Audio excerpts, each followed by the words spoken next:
Selamat pagi pemirsa, saya Budi Arti akan menemani Anda dengan beragam informasi terkini di antaranya. Ratusan tenaga kesehatan di Medan batal divaksin. Polisi ringkus 2 pelaku pembunuhan bocah 12 tahun di Batubara. PSMS sambut baik Liga 2 dibatalkan. Selain cuplikan berita tadi, kami juga akan menghadirkan beragam informasi lainnya. Pemirsa, kita jalan sumut hari ini pagi selengkapnya.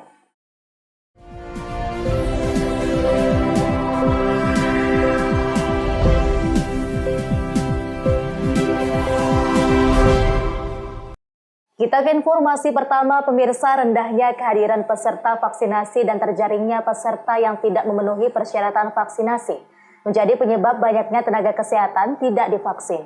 Sejauh ini 164 orang tenaga kesehatan ditunda vaksinasinya dan 134 batal menjalani vaksinasi, sementara sisanya masih menunggu giliran.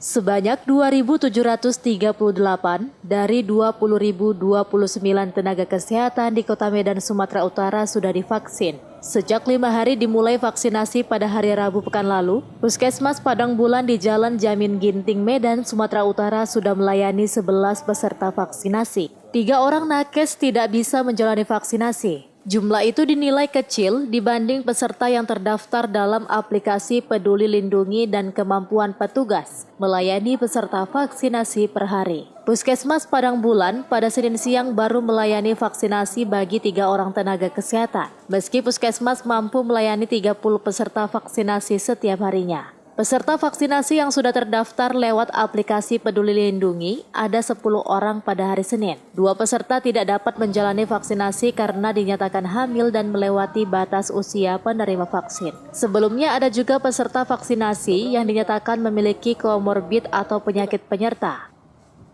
Melakukan vaksin terhadap berapa nakes, Bu? 10 orang lebih kurang.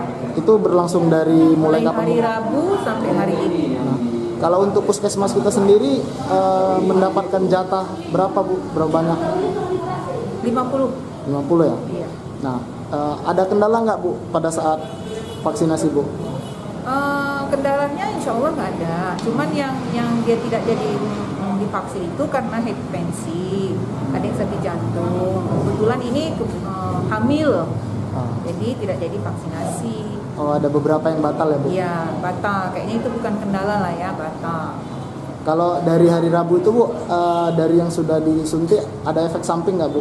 Enggak, mudah-mudahan insya Allah nggak ada. Untuk hari ini sendiri, Bu, kalau yang tercatat ada berapa orang, Bu? Hari ini yang tercatat sekitar lebih kurang 10 orang. Nah, yang sudah melakukan suntik berapa orang, Bu? 3. Hingga Senin sebanyak 4.142 tenaga kesehatan dari Kota Medan, Binjai, dan Kabupaten Deli Serdang, Provinsi Sumatera Utara sudah disuntik vaksin COVID-19.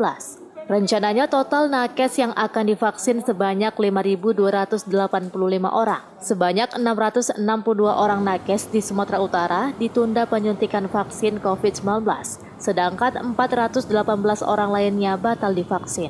Daniel Pekuali melaporkan untuk Evarina TV. Sementara itu pemirsa, 2 orang mantan sekretaris desa di Kecamatan Tano Tombangan, Kabupaten Tapanuli Selatan melaporkan kepala desa mereka ke Kejaksaan Negeri. Para sekdes ini mengaku gaji mereka selama 10 bulan lebih tidak dibayar kepala desa. Iya, bandel. Tulang ini udah mau ditawari tulang. Iya. Udah ditawari, bukan mau.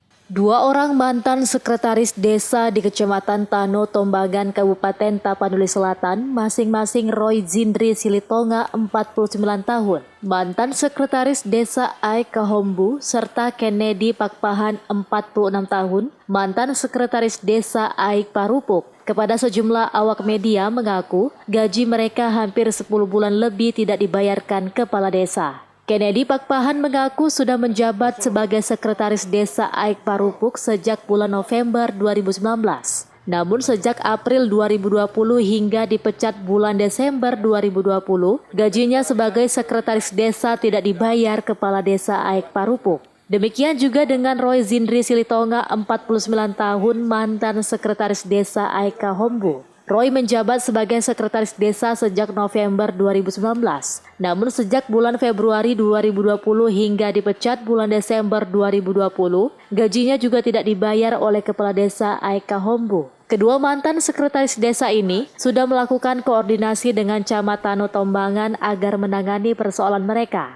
Namun sayangnya, Camat juga tidak bisa melakukan mediasi. Didampingi kuasa hukumnya, akhirnya kasus ini dilaporkan ke Kejaksaan Negeri Tapanuli Selatan. Semenjak 2 Februari sampai Desember 2020 hingga saat ini belum ada kejelasan tentang keberadaan saya selaku sekretaris desa di Desa Parupuk. Dan hal ini sudah saya sampaikan melalui koordinasi kepada pihak kecamatan melalui Pak Camat dan tidak ada tanggapan. Hal ini pun sudah saya laporkan kepada pihak Kejaksaan Kejati Tapsel dan juga belum ada tanggapan. Pendamping hukum kedua mantan sekdes di Kecamatan Tano Tombangan ini menyesalkan sikap kepala desa yang terkesan semena-mena terhadap aparatur desanya. Sangat-sangat memang tidak bisa dibungkiri. Mereka memang tidak punya akal sehat yang baik. Mereka sudah berkorban. Kemungkinan mereka ini berjuang untuk menjadikan dia kepala desa. Jadi dalam hal ini kami tetap berjuang untuk hak untuk masyarakat. Azan Sinaga melaporkan untuk Evarina TV. Informasi berikutnya, pemirsa, seorang pria terekam CCTV saat mencuri tabung gas di sebuah warung kuliner di Jalan Bypass, Kecamatan Rantau Utara, Labuan Batu, Sumatera Utara. Aksi pencurian ini pun langsung diunggah sang pemilik warung ke media sosial melalui akun Facebooknya. Beginilah aksi seorang pria yang terekam CCTV melalui media sosial mencuri 3 buah tabung gas milik dari warung belut Bu Ana yang terletak di Jalan Bypass, Kecamatan Rantau Utara, Kabupaten Labuan Batu, Sumatera Utara. Terlihat pelaku melakukan aksinya dengan menutupi wajahnya menggunakan baju dan masker. Diketahui pelaku berjumlah 2 orang, 1 di antaranya menunggu di sepeda motor tepat di depan rumah makan tersebut. Menurut Ana, pemilik rumah makan kuliner, pencurian tabung gas di rumah makannya ini diketahui saat suami hendak olahraga dan melihat tabung gas miliknya sudah hilang. Melalui media sosial, dirinya berharap pelaku segera mengembalikan tabung gas miliknya.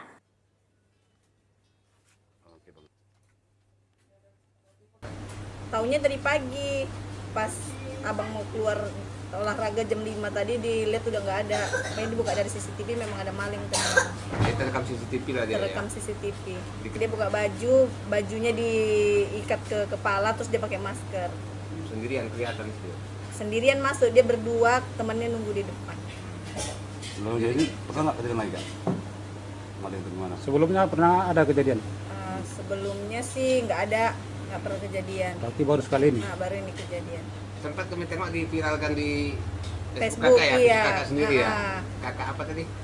Andriana Abidin Lim. Oh, sempat di sini Iya. viral ya kak ya. Harapannya kak? Harapannya supaya malingnya, kita buat supaya malingnya dapat, biar dia kita kasih jer aja bang. Supaya dia nggak laporan masuk. polisi kak? Udah? Enggak, saya nggak mau laporan ke polisi. Ucok Sitorus melaporkan untuk Evarina TV. Seputar ini masih akan kembali sesaat lagi, tetaplah bersama kami.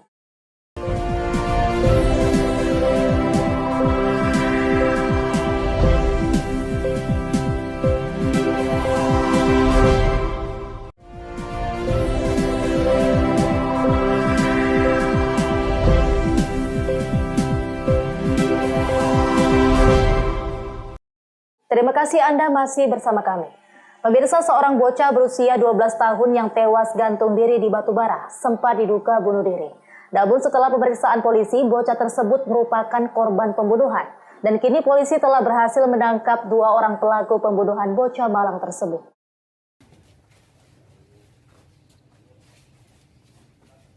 Warga Kecamatan Medang, Batubara dihebohkan dengan penemuan jasad bocah berusia 12 tahun berinisial R yang ditemukan tewas dengan seuntai tali tambang di leher. Satreskrim Polres Batubara dan Polsek Medang Deras dalam penyelidikannya menemukan kejanggalan kematian bocah tersebut.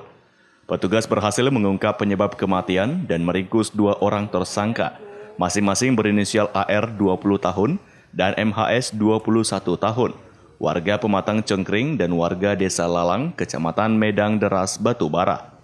Menurut Kapolres Batubara AKBP Ihwan Lubis, korban dibunuh oleh dua tersangka sesama peminta-minta yang meminta untuk korbannya memberikan uang kepada kedua tersangka. Korban yang tak mau memberikan uang langsung dipukul dengan sebilah kayu dan dibungkam hingga menegang nyawa yang kemudian digantung di sebuah pohon dengan seutas tali tambang. Selain mengamankan dua orang tersangka, polisi juga mengamankan barang bukti berupa tali tambang dan potongan kayu yang digunakan tersangka untuk menghabisi nyawa korban. Mereka ini tahu kerja si Rehan itu minta duit juga. Dari si Rehan ini mereka minta duit lagi. Ya.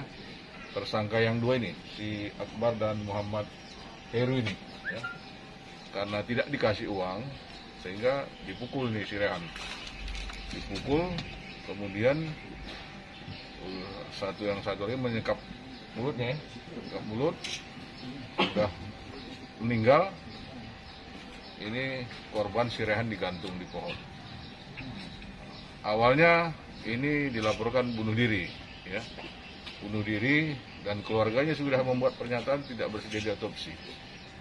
Tapi hasil penyelidikan Polri dalam tempo 2 kali 24 jam mencurigai bahwasanya dilihat dari kronologis talinya dan posisi anak ini nggak mungkin bisa manjat di situ, ya.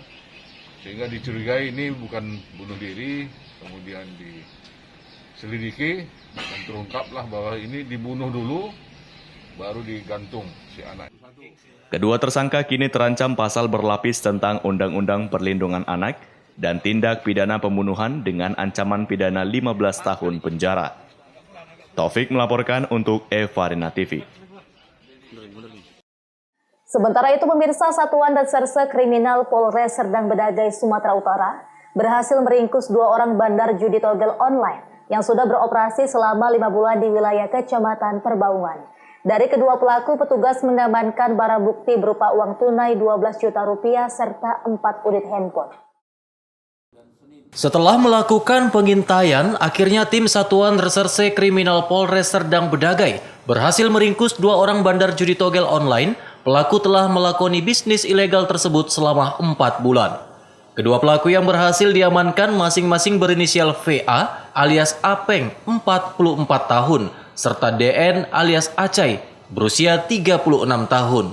Keduanya merupakan warga Dusun 4 Desa Kota Galuh, Kecamatan Perbaungan, Kabupaten Serdang Bedagai, Sumatera Utara. Dari pengakuan kedua tersangka kepada petugas, omset kedua pelaku yang diperoleh dari permainan judi togel online ini 2-3 juta rupiah per harinya. Dalam sepekan, togel online yang mereka kelola beroperasi selama 5 hari. Kan 2 orang, ya. 2 orang inisial dari D alias A, kemudian yang satu lagi V alias A, ya. Ini yang kita. Jadi agen dan subagen itu yang kita amankan, ya. Ini sudah berapa lama mereka beroperasi? Sekitar 5 bulan untuk Kecamatan Perbaungan, ya. Dalam hari omset mereka berapa banyak? Sekitar 2-3 juta omsetnya. Dia masih membangun lah, ya, per hari. Guna mempertanggungjawabkan perbuatannya, kedua tersangka ditahan di Mapolres Serdang Bedagai. Keduanya dijerat pasal 303 KUH Pidana dengan ancaman hukuman maksimal 10 tahun penjara. Abdul Malik melaporkan untuk Evarina TV. Pemirsa, Satuan Narkoba Polres Tanjung Balai mengamankan 2 orang warga Air Joman, Kabupaten Asahan, Sumatera Utara saat hendak pesta narkoba di tempat hiburan yang ada di Tanjung Balai. Dari lokasi, petugas kepolisian temukan 5 butir narkoba jenis ekstasi.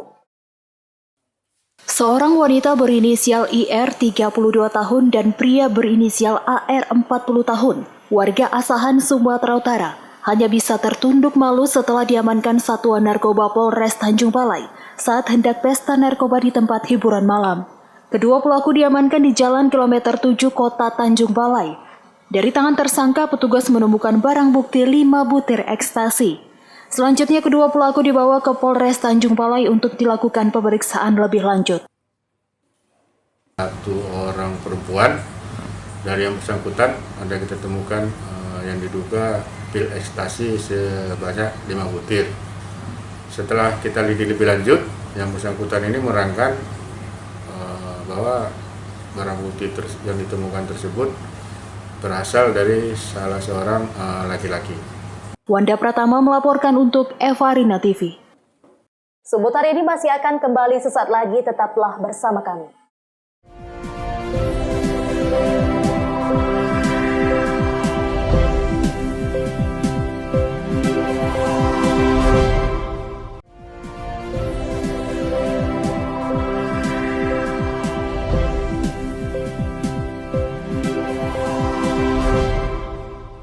Terima kasih Anda masih bersama kami. Pemirsa, setelah sekian lama larut dalam ketidakpastian, PSSI akhirnya membatalkan kompetisi Liga 2 musim 2020. PSMS Medan pun menyambut baik keputusan PSSI tersebut dan siap menyambut musim kompetisi 2021. Tidak adanya kepastian pelaksanaan kompetisi sepak bola Liga 2 musim 2020 membuat PSMS Medan akhirnya membubarkan sementara skuad Ayam Kinantan pada awal Januari. Selain PSMS, beberapa klub di Liga 2 lainnya juga membubarkan sementara timnya sampai ada kejelasan pelaksanaan liga. Dengan kondisi seperti ini, PSSI akhirnya menggelar rapat EXO pada Rabu lalu dan menghasilkan keputusan untuk membatalkan kompetisi Liga 2 2020 karena faktor force majeure dengan tidak ada juara dan tim yang didegradasi. Menanggapi hasil keputusan EXO PSSI tersebut, Julius Raja, Sekretaris PSMS, mengapresiasi putusan tersebut walau dinilai terlambat, yang seharusnya pada bulan 11 tahun lalu. Namun PSMS Medan siap untuk menyongsong Liga tahun 2021. Tentu kita menanggapinya secara positif, karena semua klub Liga 1 dan Liga 2 mengendaki suatu kepastian. Karena selama ini kita lihat tertunda dan dicoba, tapi ternyata tidak berhasil. Jadi mulai dari penundaan Maret kemudian berubah untuk menjadi ke Oktober ke November ke Februari. Jadi semuanya ini sudah dijalankan, artinya juga tidak sanggup. Nah, sekarang rapat EXO itu sendiri sudah memutuskan liga itu berhenti. Nah, tentu ini pertama kita apresiasi, walaupun itu terlambat. Sebenarnya itu dilaksanakan pada bulan 11 yang lalu. Sudah tak mungkin itu. Bulan 11 kemarin harus diputuskan tidak bisa. Tetapi masih dicoba karena ini keterkaitan dengan sponsor. Kita juga memahami hal itu, bagaimana LIB dan PSSI mencoba untuk bekerja keras meyakinkan pihak Polri untuk bisa mendapat izin. Ternyata sampai bulan Januari ini tak dapat juga izin. Sehingga diputuskan Liga 2020-2021 dihentikan dalam tanda kutip force majeure. Raja berharap untuk pelaksanaan kompetisi Liga 2 2021, PSSI harus sudah memegang izin pelaksanaan kompetisi dari pihak kepolisian agar pelaksanaan kompetisi menjadi jelas. Sebelumnya, pihak kepolisian tak memberi izin keramaian pada pelaksanaan liga di tengah pandemi COVID-19. Daniel Pekwali melaporkan untuk Evarina TV. Pemirsa, pusat pasar tanaman hias di Jalan Mardisan, Desa Tanjung Morawa, Deli Serdang, Sumatera Utara kini mulai sepi. Omset para pedagang tanaman hias ini turun drastis hingga mencapai 50%. Sejak pemerintah Provinsi Sumatera Utara kembali mengizinkan pusat perbelanjaan, lokasi wisata dan hiburan dibuka di tengah pandemi COVID-19, pasar tanaman hias di Jalan Mardisan kini mulai sepi pembeli. Akibat sepinya pembeli, omset para pedagang turun drastis hingga 50%. Sebelumnya pasar tanaman hias ini ramai didatangi oleh pengunjung, khususnya kaum ibu. Keuntungan para pedagang tanaman hias melimpah, para pedagang meraup keuntungan sebesar 2 juta hingga 4 juta rupiah per harinya. Namun beberapa bulan terakhir, pasar tanaman hias ini mulai sepi pembeli. Akibat sepinya pembeli, pendapatan para pedagang menurun drastis, omset tak menentu, bahkan tidak mendapatkan pembeli sama sekali. Jualan bunga bang, setelah masa pandemi ini udah jauh drastis lah bang. Turun ya, turun kali lah.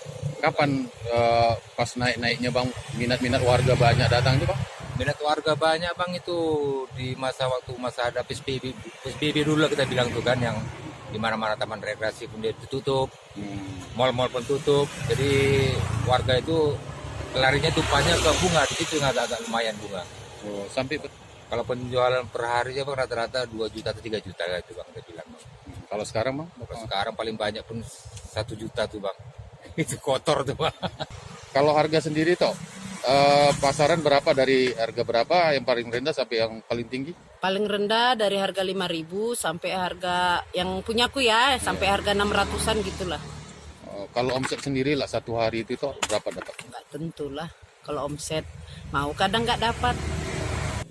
Sementara itu warga yang datang ke pasar tanaman hias umumnya membeli bunga karena harganya terjangkau. Selain untuk diperjualbelikan kembali, warga membeli untuk ditanam di rumah masing-masing. Bunga-bunga yang murah lah Bang, tanam-tanam di rumah, yang murah-murah, biar agak cantik lah di rumah, jadi agak indah. Harga jual di sini mahal nggak? Enggak, murah, lebih murah di sini lah daripada di toko-toko bunga yang lain. Para pembeli yang datang ke pasar tanaman hias ini tidak hanya dari kota Medan, namun juga dari luar kota seperti Jakarta. Wahyu Pratama melaporkan untuk Evarina TV. Pemirsa, demikianlah rangkaian informasi dalam Sumut hari ini pagi. Saya Budi Arti mewakili kerabat kerja yang bertugas pamit undur diri. Terima kasih dan sampai jumpa.